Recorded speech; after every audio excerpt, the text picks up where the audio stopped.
Hello and welcome to All About A-League, the show that's all about A-League, Socceroos and everything to do with the world game in Australia. My name is Gabriel D'Angelo and with me to talk about all things A-League is 3ZZZ broadcaster Bernd Merkel. Hello Bernd. Hi Gabriel, how are you going? Good, thank you. And journalist for Neos Cosmos, Alex Anifantis. Hello Alex. Hello Gabriel. Before we go back to the boys on the couch, let's go over the results of round 23 of the A-League, which started off on Friday night with Sydney FC defeating Brisbane Roar 3-1. On Saturday, Wellington easily beat Newcastle 4-1. The Western Sydney Wanderers surpassed Melbourne City 3-0. In Perth, Melbourne Victory defeated the Glory 2-0. And on Sunday, Adelaide United beat Central Coast 1-0. Now over to the ladder, and Perth Glory remain on top with Sydney FC in second. Melbourne Victory, Wellington Phoenix, Adelaide United and Melbourne City make up the top six, while Newcastle, Western Sydney, Brisbane Roar and Central Coast make up the bottom of the ladder. Some interesting results and movements there, guys. Starting with you, Bernd, which game for you was match of the round? Well, Saturday night, Perth Glory against Melbourne Victory. I mean, it was top team of the ladder against Victory third in the ladder. And they had a massive crowd coming there to Perth Stadium. Also given the fact the biggest crowd they had for, I think, or second biggest crowd they had ever. And AFL was at the same time as well. So to get this attendance is really a big thing. And the match itself is, especially for the neutral spectators, was really exciting, really good football played there. Although the Perth fans might have been a bit disappointed, of course, but they have seen their team playing really well. So they were unlucky to lose that match, but definitely my match of the round. Yeah, definitely. It was the game of the round because it was, as Bernd said, the first against the third. But unfortunately for that huge crowd, the home team didn't walk away with a win. But that's good for us neutrals because the last few weeks of the regular season will be very suspenseful, and it'll be very interesting to see with Perth playing against Sydney in the next round who's going to come out on top. Well, yeah, I mean, you guys have just mentioned it. I mean, Perth Glory, even though they lost, they actually didn't play that bad. They weren't terrible. You know, they were just extremely unlucky. They dominated that game, but the ball just didn't want to go into the back of the net. Can Perth Glory fans say, well, we were just unlucky, we'll get back into winning form straight away? Or do you think that maybe they might be a little bit apprehensive because other clubs are watching thinking, wait a second, Perth aren't so unbeatable after all? No. I think that also another factor to take into consideration was that Lawrence Thomas was on great form that night. Yeah. But as you said, it was just a bad match. It happens to every good team. They have a bad game every once in a while and they go back to regular form. This doesn't negate everything that Tony Popovic and his team have succeeded in the season, and I'm sure they'll be back to winning games from the next round. And Castro hit the crossbar, and also what makes me really excited is if you look at the playoffs now, everything can happen. Normally you say, okay, you have a home advantage. Probably, I still think that Perth will win the premiership, but you don't know what's happening now in the playoffs. Even if Perth then maybe hosts Melbourne at home in a semi-final or potential final, you see they are beatable. And that's the unpredictability that makes it so exciting that we can't really say, okay, Perth might be the favorite, but a lot of things can happen, and that's a good thing for soccer. Yeah, it's true. I just want to touch up on another game, Sydney versus Brisbane. It was a fairly even game, but you know, once De Jong and Reza came on, they just dismantled Brisbane in the space of about 5 minutes with De Jong, Reza, Caceres, Lafondra, Brosk, Ninkovic. With these players fit and firing, they have got the makings of an extremely good team that are going to give so many teams headaches come finals times. We talk a lot about Perth Glory and of course Melbourne Victory and Wellington, but we seem to forget Sydney FC have an amazing team. Like, do you guys think that maybe at the position they're in right now, they're second, they're doing well, that they're more of a chance of upsetting Perth Glory than maybe Melbourne Victory or Wellington? Yes, to me, they're definitely in a better position, and with the game coming next week against Victory, I feel they're going to show that. I feel they're going to prove that to everyone watching, that they have a better chance of, if anyone has a chance of reaching that top position and knocking down Perth, it's definitely Sydney. They've showed it, they're more dominant, they're more consistent this season, and they have everything required. Let's not forget, last season they were premiers as well. So. but don't forget who they were playing, right? With all respect, I mean, they played Brisbane, and for Brisbane, the season is gone, right? They better watch out who their new coach will be in the new season. So they played well, and of course, Sydney has a very strong bench, so that was definitely the deciding factor in that match. But we will see this Saturday in the Big Blue how good Sydney is. For me, the three are quite even at the moment, and that's a good thing. Yeah. Moving right along to the players and moments of round 23, starting with you, Alex. Who and what caught your attention this week? Well, David Williams is making it really difficult to choose anyone else other than him. I mean, he scored a hat-trick, and especially that third one. What a ripper. And Wellington Phoenix as a whole, they showed that there is life without Roy Krishna. And it makes you wonder, like, what would have happened if Mark Rudan had been on the bench of the team from the start of the season? It's going to be really interesting to see how things work out in the playoffs. Well, Wellington, and as Alex said, that third goal is just gets better every time you watch it. Yeah, but I also want to mention Lawrence Thomas, because not only was he man of the match in Perth and had really a very, very good match, so he was axed by Kevin Muscat the match before for, as he said, competitive reasons. So not because he wanted to give him a break from the Champions League. And I think why? Because maybe Lawrence Thomas didn't have outstanding matches, but he didn't lose a match for Melbourne Victory. That's true. And then axing your goalkeeper. So I'm also thinking, what would Matt Acton think? Because he didn't have a bad match, and then he's suddenly getting back on the bench, right? So, but from the other end, so Lawrence Thomas coming back, showing that performance. So I hope now he stays in the goal, and Kevin Muscat knows what Lawrence can play and what he can perform and which level, and I hope that one stage he also gets a chance for the Socceroos. Sure, yeah, absolutely, I totally agree. But before we go into a break, I just want to share a quick stat, seeing as we're talking about men and moments and all that. The 5,000th goal in the A-League was scored by Ola Toivonen, that amazing free kick with Liam Reddy in goals. Goal number 4,000, Liam Reddy was supposed to play. He was injured that day, but his team copped the goal. Goal 2001 was scored 10 minutes after the 2000th goal. Liam Reddy was in goals. The 1000th goal in the A-League, who was in goal? I'm going to say Liam Reddy. Liam Reddy. And the very first goal in the A-League was scored by Carl Viet, Adelaide United versus Newcastle Jets. Who was in goals? I don't know. Yeah, you're making this difficult. Liam Reddy. So any bets that he's going to be in goals when they score goal number 6,000? Well, we'll see. But thank you, boys. Some interesting points made. We'll be back to talk more things A-League after the break. But before we go, let's go to Max Allrounder, who caught up with Melbourne Victory's assistant coach, Carlos Perez Salvatierra, for a quick chat. Don't go anywhere. You're watching All About A-League. All About A-League here with Carlos Salvatierra, the assistant coach, the Victory's assistant coach. How are you, Carlos? Thanks. So a quick question that our audience wants to know. You have the coach pro for FIFA and UEFA. How can you get that level of skills? Depends of the country, but in Spain you need to do 3 levels. First level is the capacity to coach under 18. The second level is to coach in the third division or below the third division, and just the UEFA Pro. You have the possibility to train in all the countries of the world, in all the FIFA federations. So you have that? Yeah, I have that. Alex is asking me that this is a tough question. You see the Melbourne Victory, you have a very good players, but the way you are playing probably is not the best. You are not playing at your best. What do you think you can do as a team and to improve the team towards the finals that is coming very, very soon? In 4 or 5 weeks we have the finals. As a team, what can you improve?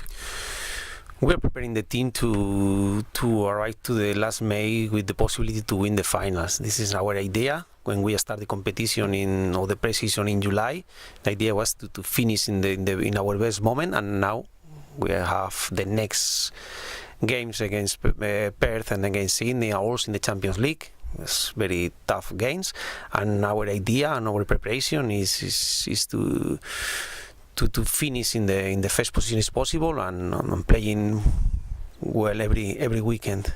With the Asian champions, I mean, do you think after losing the first 2 games, do you think that you have still some chances to qualify for the next? We have to play against Guangzhou. I think that we did well in the first game, but the score was not really good. But I think that we have options. No, we can beat Guangzhou in China in the next game. So thank you very much, Carlos. Max Oranda for all about A-League. Channel 31, very, very soon with you.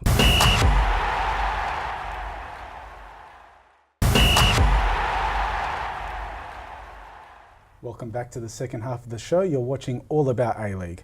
Last week, a 40-page white paper was written by the FFA, the Association of Australian Football Clubs, and the PFA in regards to the development of a national second division. Among the many recommendations was the plan to start up a second division by 2021 with 10 to 12 clubs, which could include reserve sides from the bigger A-League clubs, existing NPL clubs, as well as new teams starting from scratch. Clubs would be chosen with heavy emphasis on key markets not currently serviced by the A-League. It seems like progress is finally being made in this area. But are you optimistic, Bernd? Well, I'm always optimistic, so I think it's time to move towards that direction. Although there are still a lot of unknown facts, right? I agree that in the mid-term, long-term, we need a second division. But for example, I'm not a fan of having a second or reserve team of an A-League team there, because I don't expect them to attract many people. So I would like to see then some further NPL teams. Of course, finance will be a big question as well. Also then, if you think about, broadcasting is ruling everything, right? So the question is, how do they want to do that? Do they want to split it up between A-League and the second division? So if the second division plays, then there are no A-League games, or will they overlap, which might take a few spectators away from those matches? So yeah, a lot of things to discuss, and given if we look back in the past, it will probably take a bit longer, but I'm optimistic in that way that I say, all right, guys, but let's keep it moving.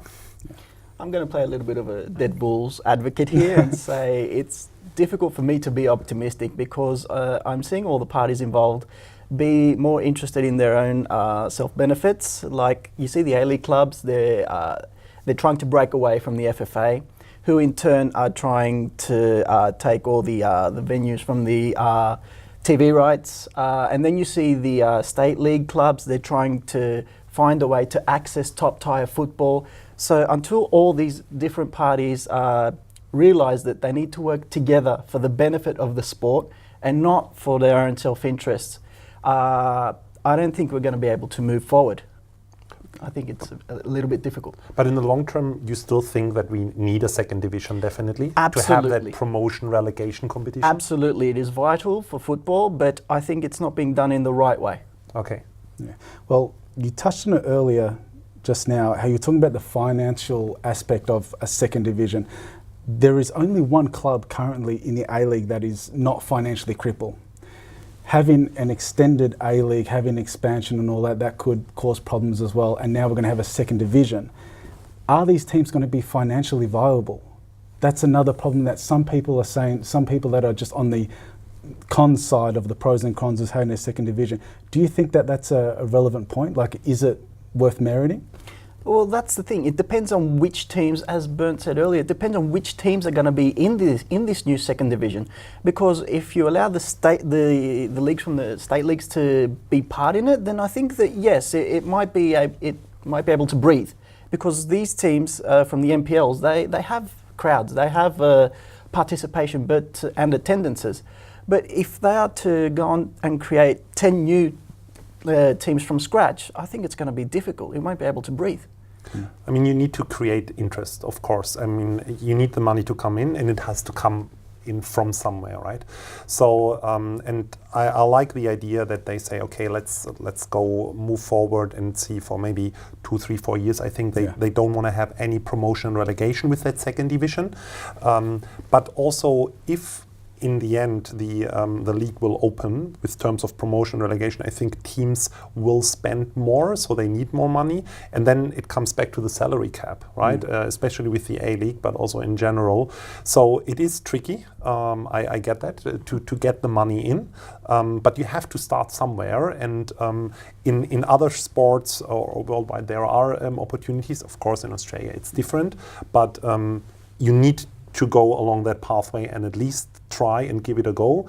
I would say, I think they are looking for 3,000 people attendance over the maximum. Yeah, maximum, something like that.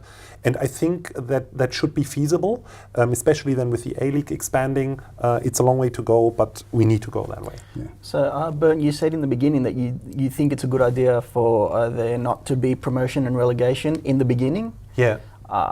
You don't see that as a vital piece? Well, if you start that second division, especially in Australia, I think, as you know, don't know where the finance comes from at the moment, to have a little bit of a security for 2-3 years. The other thing is, how do you get the teams access to that league, right? Do you say you have 2 teams from Victoria or 8 teams from Victoria, 2 teams, 4 teams from New South Wales? How many get promoted, relegated, and all of that? So how do you get that? It's tough. So I'm with you that I say, yeah, we need promotion, relegation, but if we get a second division, it's a good idea, not maybe at the start. Yeah, no, that's fair enough. But geographically speaking, when David Gallup first got into the FFA, he said that we need to fish where the fish are. That's fine, that's fair enough. And this is a perfect opportunity for them to do that, not just with the second division, but also an expanded A-League. But I just want to put into perspective the state of Tasmania, for example. For decades, the state of Tasmania has been probably some of the best Aussie rules footy players to ever come from the AFL or from the VFL, the old VFL, were from Tasmania. Right now, clubs are dying there. They are folding. And talent has actually dried up there. Football in Tasmania has exploded. Participation rates are going through the roof. So this is the perfect opportunity for the FFA to have a team in Tasmania, for example. And they've been screaming for a team. And it's not just regions like Tasmania, but you can also put Canberra. You can also call Wollongong, North Queensland, another team from Adelaide. There's this sort of criticism in regards to the FFA that the A-League is too Melbourne or Sydney-centric. Now that a second division can start up, do you think this is the perfect opportunity for the FFA to finally fish where the fish are? But I think that Perth Glory is the perfect example of this. Exactly. Like, they're a team that they're not from Sydney or Melbourne, and they're topping the A-League. And you see how much interest there is. And if they do it in the right way, right? Exactly, Yeah, well, exactly. And I think that it's, I might sound a bit harsh here, but it's embarrassing that Australia is one of the few countries in the world that does not have a team from its capital. Yeah. How could that even be? It's true. Of course, they need to go, they need to advertise the sport, and they need to create participation so that they can get players involved and teams involved from these areas. It's impossible that there isn't a team that wants to play in the big leagues. Yeah. Unbelievable. And as far as I know, I think we are also the only country or of the big countries in the Asian Confederation that doesn't have a promotion relegation, right? So, and we, especially when you think about expansion, you need that at one stage. I mean, it's already now, with all respect, at the bottom of the ladder, boring in terms of, for Central Coast, for Brisbane, the season is gone. If you have 15, 16 teams, what do you want to do with them from position 10 and down to 16? So they have just matches where you think, okay, how do I make this match now exciting and interesting, and how do I gain the crowd? So unfortunate for those teams that are struggling with maybe getting relegated, but that what makes the football so exciting, that fans are a bit suffering. But yeah, you both make the point, and in my opinion, I think, I don't want to sound negative about all this because I think it's great. It's better late than never. But in a perfect world, there should be 14, possibly 16 A-League teams now, playing now. And we should be talking about who are the clubs that are going to be in this brand new second division that are starting up in 2021. That should happen in an ideal world. I get so frustrated. And you mentioned this earlier about the FFA's lack of ambition. This should have been done a long time ago. And you said this right, when it comes to having a second division, we need pathways, we need to expand the talent pool for local players and coaches. Look at Mark Rudin. Definitely. You know, we need to have that sort of experience, that sort of connection to grassroots as well.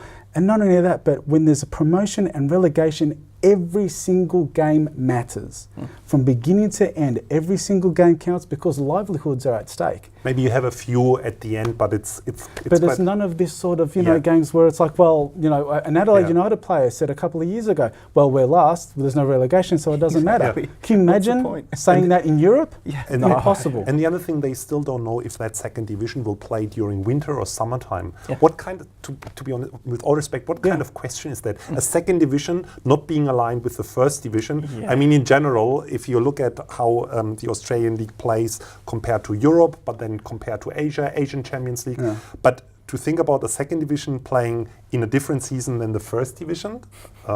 But we can talk about because you know, is the second division going to be sort of like the A-League where there's finals? Is it first past the post? Does one go up and one go down? I'm sorry, but I feel like all these things are very basic. It is basic, but in a football advanced society, it is. But don't forget the FFA, and again, sorry to be negative, the FFA have a good track record of stuffing these things up, and we've saw what happened with the expansion debacle. I hope they don't do that with the second division. Fingers crossed. But, well, we hope that they can start a second division sooner rather than later, and that will be a success. But right now we have to take a quick break, but we'll be back with more on All About A-League.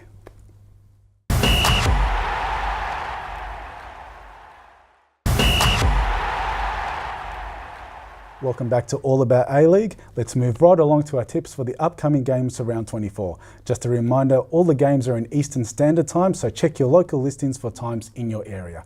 First up, Friday at 7:50, Melbourne City takes on Brisbane Roar at Amy Park. Can the Roar win away, Bernd? Well, Melbourne City equals consistent inconsistency this season, right? So I still go with Melbourne City because it's their have-to-win, must-win match. Yeah, I agree with Bernd. Yeah, I'll go with Melbourne City too. Saturday, 5:35 at McDonald Jones Stadium, Newcastle faces Western Sydney Wanderers. Can the Jets get closer to finals action with a win here, Alex? Well, I think it might be a bit difficult for the Jets. The Wanderers have been a bit more consistent. They've shown better performance, better form, so I think that they'll be the favourites to win this game. And we need to keep in mind that whoever loses this game, especially for the Wanderers, this might be a last chance for playoffs football. I go with Newcastle. Yeah, I agree. Newcastle's for me. Saturday, 7:50 at the SCG. It's the big blue between Sydney FC and Melbourne Victory. This is going to be a tough one to pick, so who'll win, Bernd? I go with a draw in that match. So Melbourne Victory really convinced me in Perth. They both have then Champions League away matches the week after. So and I think Sydney plays at home, but I go with a draw in that match. So they are both in good form. Actually, I'm going to go with Sydney because even though they won at Perth, Victory didn't really convince me. I thought they were a bit more fortunate to win that game. And I think Sydney have been a bit more consistent this season. I think if anyone's going to challenge Perth, it's going to be Sydney. Yep, totally agree with you on that one, Alex. Sunday, 5 p.m. at Cooper Stadium, Adelaide United host Wellington Phoenix. Will Mark Rudan make things hard for the Reds, Alex? Not only will he make things hard, I think he'll definitely walk away with the 3 points from this one. Wellington, as I said earlier, have been on great form this season ever since Mark Rudan came into the mix. And yeah, I think they're favourites to win this one. Adelaide have... They have the issues with the dressing rooms, so yeah. Although Adelaide have the issues, I go with Adelaide. And to finish the round, Sunday 7 p.m. at Central Coast Stadium, the Mariners host Perth Glory. Shall we pencil this one for Perth, Bernd? Yeah, definitely. Although they lost against Melbourne, but they had a very good performance and they are still top on the ladder. I think they will also win the premiership. Central Coast, they improved, but Perth definitely favourite. Well, yeah, I mean, you can bring in as many Stajic as you want, but the situation is what it is. I mean, we're talking about the first team playing the last team on the ladder. You can't really give it to anyone else. Perth's going to win. Yeah, a case of not if, but by how much for Perth, I think. Yes. That's all for this week's edition of All About A-League. I hope you enjoyed it. Thank you to Bernd and Alex. Thank you, boys. Thanks, Gabriel. Also, the show is available all around Australia on the Community Radio Network, or you can watch us on Aurora TV on Foxtel and online through the NENBC's A-League site. I'm Gabriel D'Angelo. Thank you for watching. Hope your team wins. Catch you next week. Bye for now.